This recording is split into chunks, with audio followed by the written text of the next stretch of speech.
안녕하십니까. 90세까지 건강한 치아를 20개 이상 간직하자 하는 9020 운동을 전개하고 있는 일산 리빙헬 치과병원의 병원장 김현철입니다. 지난 시간에는 전신질환과 치주질환에 대한 이야기를 주로 했습니다. 그런데 시간 관계상 장과의 관계에 대해서는 이야기를 자세히 못 드려서 오늘은 장의 건강과 구강질환은 어떤 관계가 있을까 하는 이야기를 드리려고 합니다. 사실은 저는 장과 구강은 한 축에 있습니다 하고 설명을 환자분께 많이 드립니다. 이유는 간단하게 생각하면 이렇죠. 입안에 세균이 넘어갔는데 그게 위산에 죽지 않고 담즙산에 안 죽으면 장에 들어가서 장에 있는 세균의 불균형을 더 심하게 초래하게 되니까 장질환이 심해진다 하는 거예요. 그런데 실제로 이런 논문들이 있습니다. 이 논문은 2021년에 미국의 대학에서 발표된 논문이에요. 그래서 구강과 장은 양방향의 영향을 줄 수 있어요. 이런 내용으로 논문이 되어져 있습니다. 자, 아까 전 시간에 했던 내용, 이전에 했던 내용에 제가 설명드렸던 거예요. 그렇지만 한번 다시 설명은 드려야 될 것 같아요. 우리가 입 안에 염증이 생겼어요. 또 그 안에 세균이 있어요. 침을 꿀꺽 삼글 때, 밥을 먹을 때 넘어간단 말이죠. 근데 이 양이 너무 많거나 생균이 있게 되면 예를 들면 포피로마스 진지발리스인데요. 얘네들이 안 죽어요. 그러면 장에 들어가서 문제를 일으켜요. 두 번째는 포피로마스 진지발리스가 치아와 잇몸 사이의 잇몸 틈새 부위로 뚫고 들어가서 혈관을 타고 전신으로 퍼지는 기전이 있습니다. 그런데 이때 또 하나의 기전은 세균의 외막에 지질단백질이라는 게 있는데 이게 또 타고 넘어가는 경우도 있고요. 또 신체에 들어가게 되면 첫 번째 일어나는 국소적인 면역으로 T헬퍼 1, T헬퍼 2, T헬퍼 17이 있는데 이거에 대해 반응성으로 전염증성 사이토카인이 분비가 됩니다. 그러면 얘네들 또한 핏줄을 타고 갈 수도 있고 임파선을 타고 갈 수도 있고 또 우리 몸에는 각 신경이 들어가는 길들이 있습니다. 그 길을 타고 퍼질 수 있다는 거죠. 마지막으로 하나 더 말씀드릴 건 뇌에 대한 얘기입니다. 우리 뇌는 신체에서 정말 중요합니다. 물론 다른 것도 다 중요하죠. 그런데 이 뇌는 하나님이 만들어 놓을 때 아주 특별하게 만들어 놨어요. 그래서 핏줄 속에 여러 가지 나쁜 독소가 타고 온몸을 돌아다닐 때 다른 데는 들어갈 수 있는데 뇌에는 못 들어가게 장벽이 있습니다. 그걸 저희는 의학적으로 혈액과 뇌의 장벽이다 이런 표현을 해요. 그런데 불행히도 구강 내에 있는 세균 중에 일부는 이 장벽이 약한 데를 찾아가서 거기를 뚫고 뇌로 들어간다는 겁니다.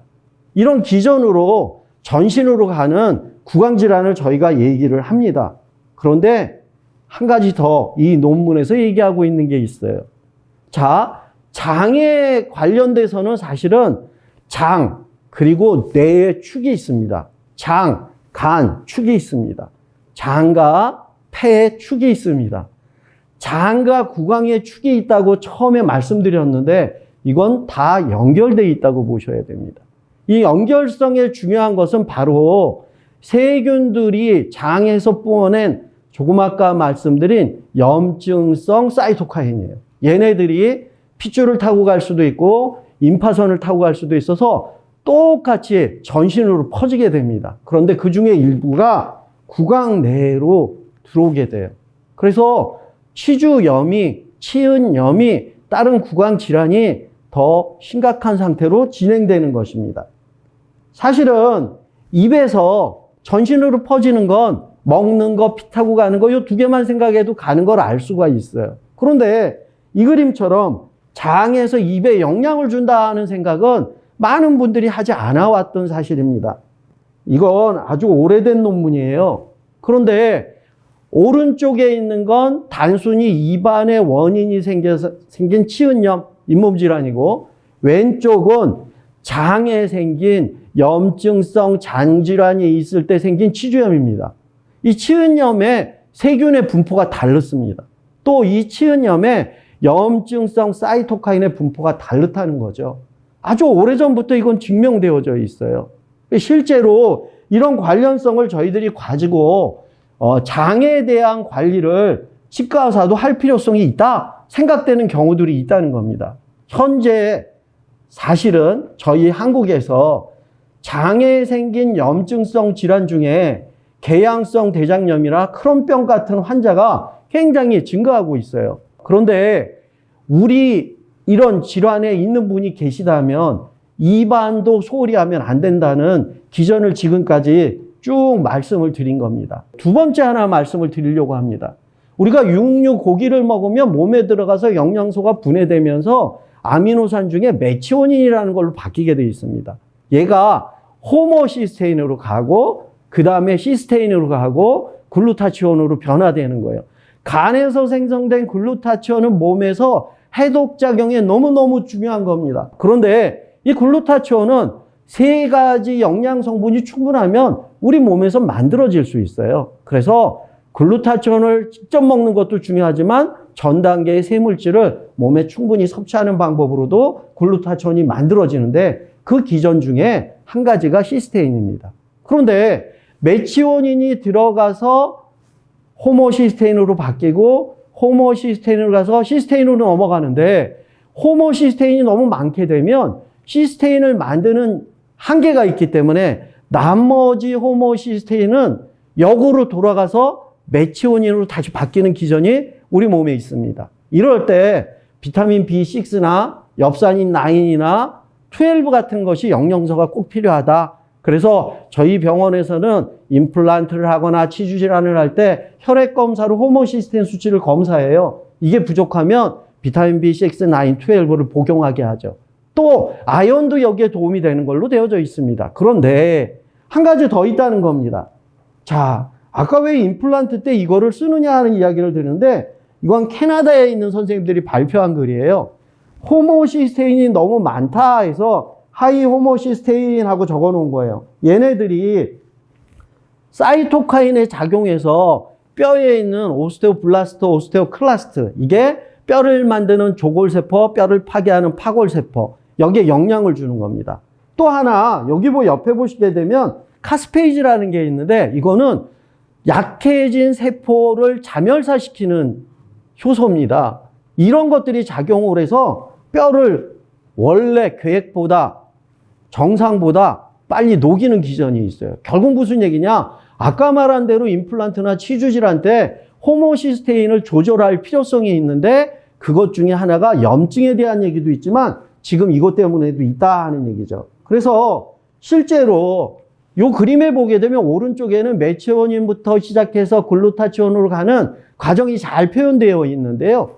장에 먹은 음식에 따라서 어떤 세균이 만일에 설퍼라는 이온을 너무 많이 만들게 되면 이 과정이 차단되는 겁니다. 그래서 장의 관리가 잇몸 치료에도 굉장히 도움을 준다는 사실이죠. 그러면 임상적인 적용은 어떻게 되느냐 하는 이야기를 드려야 되는데요. 이 논문은 이전에 유산균에서 제가 자세히 설명드렸습니다만 오늘도 중요한 거라서 설명을 드리려고 합니다. 일본 대학에서 발표한 논문이에요. 이건 어떻게 했냐면요. 치아에 건강한 아까 얘기했던 잇몸 틈새가 붙어있는 조직 사진을 보여주고요. 그 다음에는 포피로마스 진지발리스를 넣어서 치주염을 유발시킨 거예요. 그랬더니 잇몸 틈새의 하부에 붙어있는 부착지 부위가 전부 벌어져 버렸습니다. 근데 이때 이 동물에게 락토바실라스 가젤이라는 것을 장에다가 튜브를 넣어서 준 거예요. 입안에 준 게 아닙니다. 장에 준 거예요. 근데 그곳에 들어갔더니 지금 말씀드린 잇몸 틈새에 벌어진 부위가 다시 부착되는 논문의 결과입니다. 그래서 저는 일반적인 치과 치료, 입안에 쓰는 구강유산균을 쓰는데도 치료 결과가 좋지 않을 때는 장 검사를 통해서 유산균 관리를 저희 병원에서 하고 있습니다. 절대로 제가 치료를 하진 않습니다. 그렇지만 이 관리는 잇몸 치료에 상당히 유효한 효과를 가지고 있기 때문에 이런 방법을 쓰고 있어요. 또 환자 중에 이런 말을 드리게 되면 락토바실라스 가제리가 좋대. 그리고 막 사서 드실 수가 있는데요.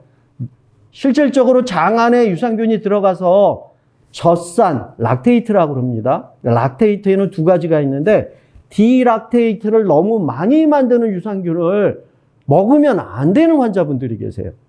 그분들은 유산균을 먹어서 두통도 생기고 유산균을 먹어서 몸에 따른 저해 현상이 나타날 수 있습니다. 이런 경우에는 락테이트를 생산하지 않는 유산균을 써야 돼요. 그래서 이건 경험적으로 치료하는 게 아니라 저희가 소변으로 하는 유기산 대사 균형 검사나 또는 대변 검사로 하는 유산균 검사들이 있습니다. 이런 것들을 통해서 잘 관찰해서 관리하는 것이 환자에게 더 좋은 몸의 건강과 몸의 일부인 입안의 건강을 지킬 수 있는 방법이라고 생각합니다. 그래서 오늘은 장 건강과 치과 질환에 관련된 치주 질환이나 구강 질환의 연결성 그리고 대처 방법에 대해서 말씀을 드렸습니다. 감사합니다.